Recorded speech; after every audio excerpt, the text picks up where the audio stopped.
Hey everybody, welcome to Mushroom Wonderland. My name is Aaron Hilliard, and today I want to show you about Snyder's morel, or the natural mountain black morel. So join me on this episode of Mushroom Wonderland. Welcome to Mushroom Wonderland.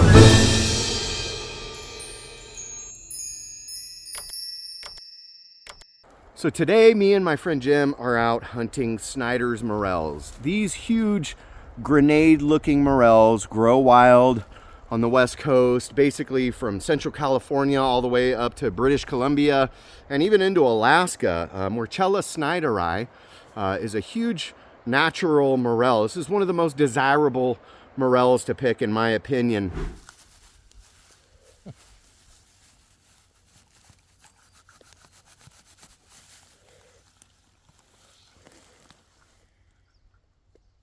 That's a beaut. Look at that. Young. So. That's cool. Perfect, man. Right here in the grass, right? Coming up through that tall grass.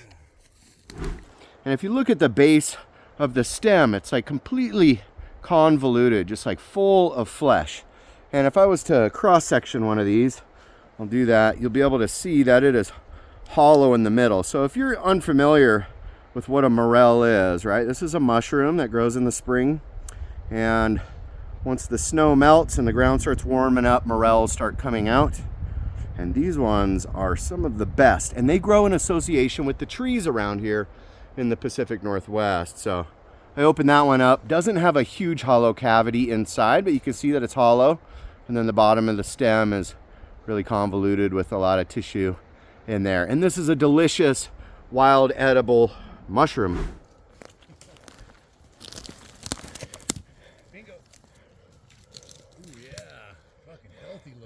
Too. It's a beast. Very nice. Even gets the official Borat impersonation. Very nice. A lot of different species of morels, 61 different species worldwide, but you know, they all have to be cooked, know that. And some of them are smaller and some of them are thicker.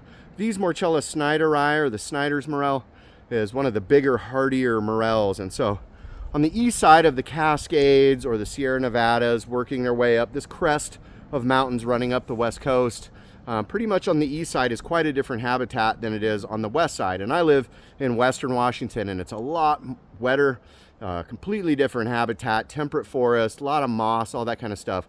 And then you come just 30 miles east of the mountain passes like Stevens Pass or Snoqualmie Pass or White Pass. Now you get into an area where all of a sudden the foliage has changed, and I'm up in the mountains. I'm at about 3,700 feet right now, and it's Memorial Day weekend.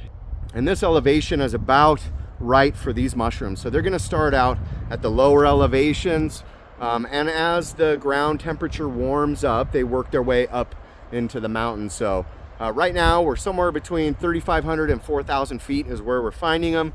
Been out here for about 3 hours, and I found about 8 mushrooms. And my friend who's over there in the woods, he's got about 10 or a dozen mushrooms in his bag. So, you know, this is actually pretty average snyderi hunting for me. I know that people have their honey holes and they find huge amounts of these mushrooms sometimes.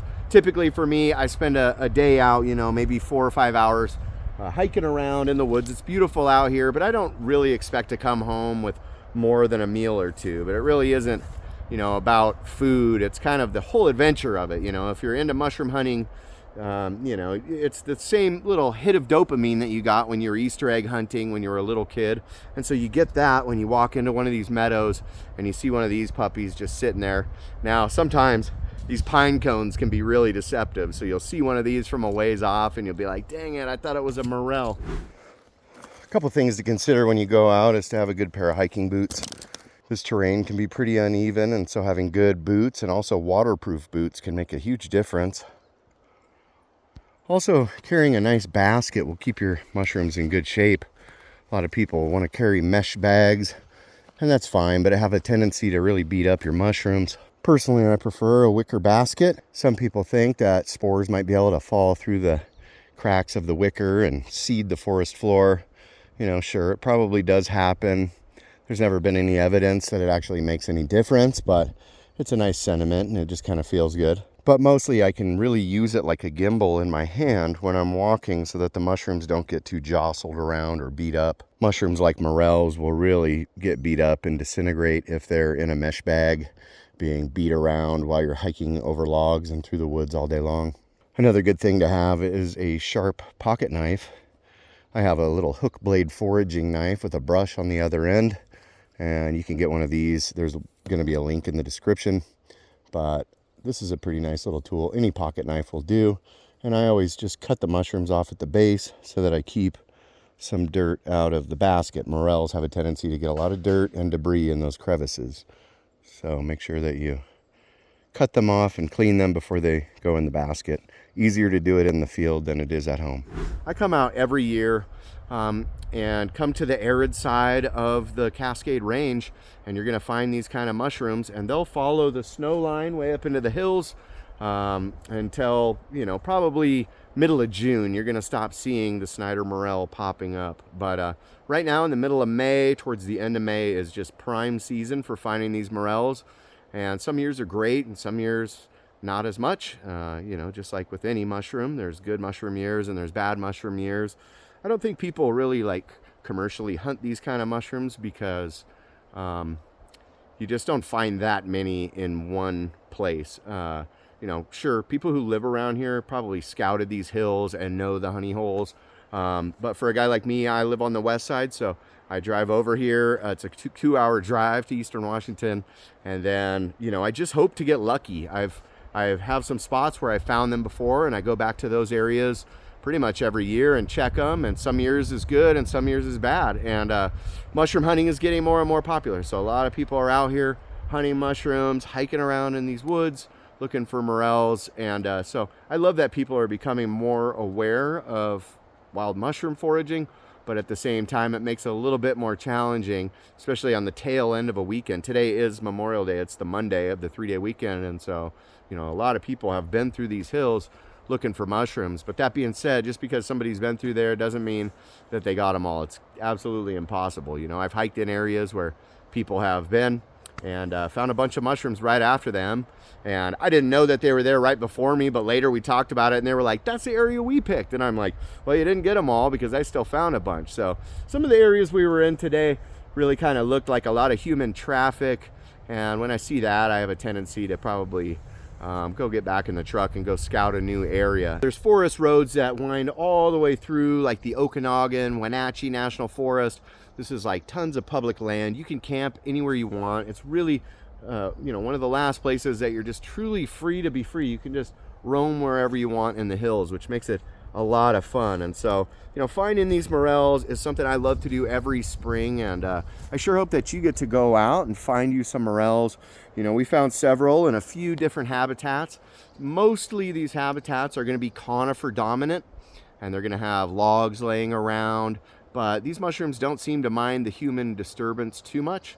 So I would definitely be looking in the areas that are maybe a little bit more level. You don't want to be scrambling up really, really steep stuff. It's going to wear you out really fast. And if there's no mushrooms there, it just makes it twice as disappointing when you're exhausted and you didn't find any mushrooms. Consider elevation and look on Facebook at the groups where people are finding morels. They'll often state what the elevation that they're finding them is. And so right now I've got kind of an idea that around 4,000 feet is where most people are finding morels. It's a good way to go.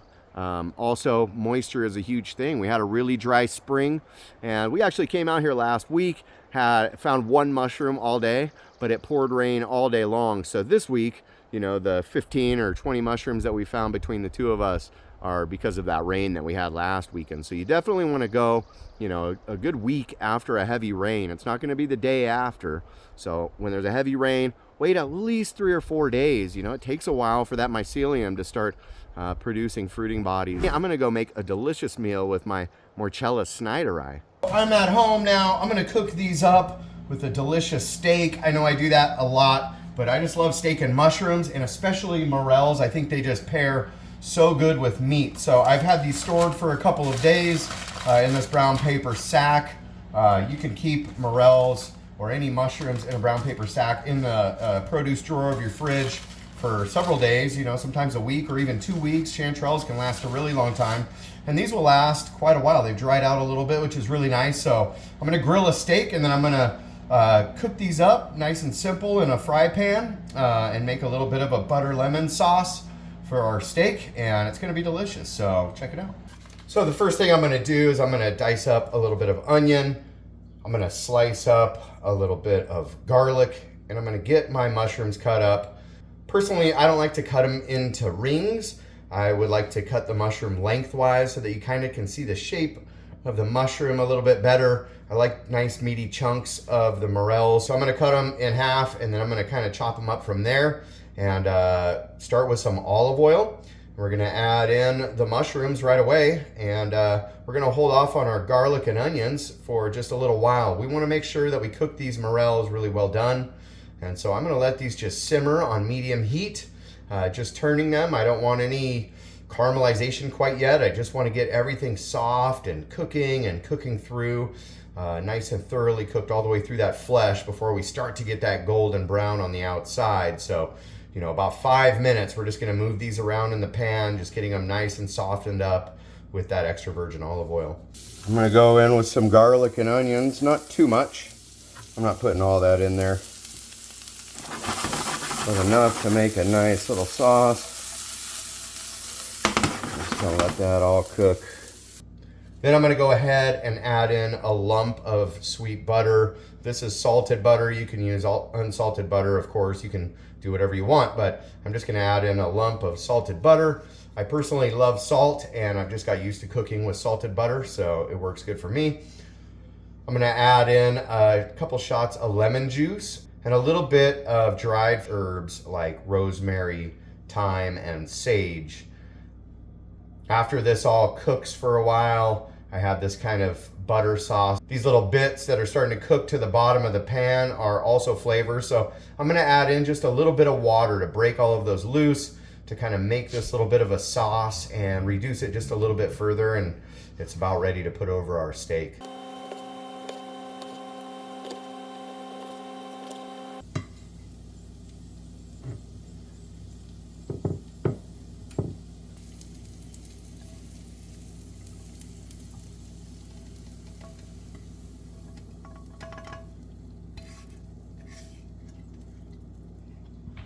I'm pretty stoked about this morel relished steak.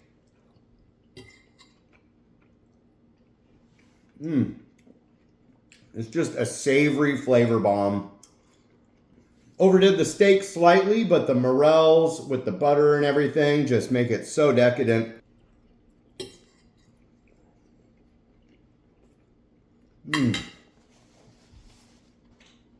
So this kind of a morel hash dumped over the steak is so savory, salty, umami, just delicious. You know, I don't know. I kind of do mushrooms the same way a lot, but with the butter and herbs, it just makes something like a steak so rich and delicious. So I hope you get out there, get some mushrooms. I'm going back up this weekend, and I still have more in the fridge, so I'm excited to have more meals like this. Just happy to bring you along with me on this episode of Mushroom Wonderland. Hope you all are out there picking your mushrooms, and we'll see you on the next episode. Much love, everyone. Peace out.